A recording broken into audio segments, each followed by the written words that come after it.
All right, so you're the first one that's done the character and beauty portrait, Bridget. And we're looking at your character portrait first, where you're photographing this man as he's you called him a cowboy as he's riding the horse right here. And technically looking at it, there's some movement happening, right? We see some movement in the horse's face, and there's not great clarity in his eyes. So what I would encourage you to do for this image is to bump up your ISO or possibly open up your aperture a little bit in order to just freeze the motion here. Those slight bits of motion aren't adding to the image. There is a way that you could photograph this and include motion, and that might aid in the image, but just little bits of motion don't. So as far as your character goes, your subject is very interesting, right? Seeing him on the horse, the composition, you're nice and close, but giving both him and the horse enough room. You're cropping in at good spaces on the bottom and the backside of the horse. So we have the full information. You're also giving us enough background information to let us have a sense of place with all the fences in the background and the trees beyond that. So that's working well. The light on the subject seems that it's coming from the other side, right? We have the light on this side.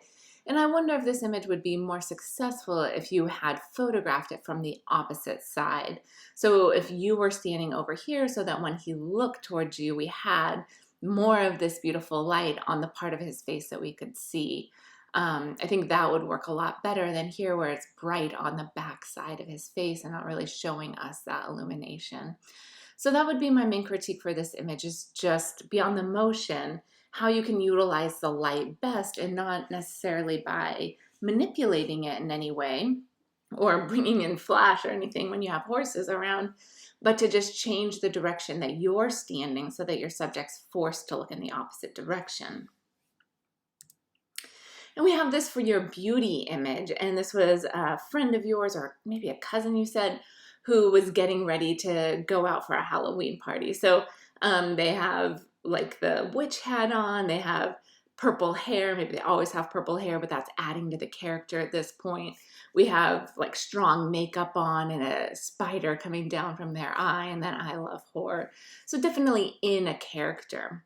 Now the lighting in this image is beautiful, the way that you have them faced towards the light. So you have the light illuminating the side of the face and falling off on this side. This definitely has more of that like glam feature. She's in character, she's done up. So this feels more about fashion than the first image did. Though this also seems to be a bit of a character that she's playing, right? This isn't how she's walking around every day. So it's a little bit more of a character portrait. Also, looking at the background, it doesn't seem like it's really refined. So I would consider a background that's adding to the idea of the beauty and the glam.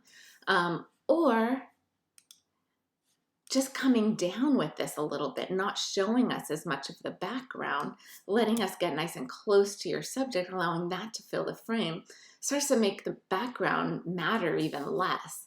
And come down even more than that on that crop. And here it feels more about her and her like beauty and makeup and all of that sort of stuff. Where here it feels like there's so much extra space that the background is important in the image, but then it's not adding to the image. So that's an adjustment I would make there. But the lighting in this is exceptional. You did a really great job with the lighting in this image. And her makeup, I think, is a fun made up look that also adds to the character.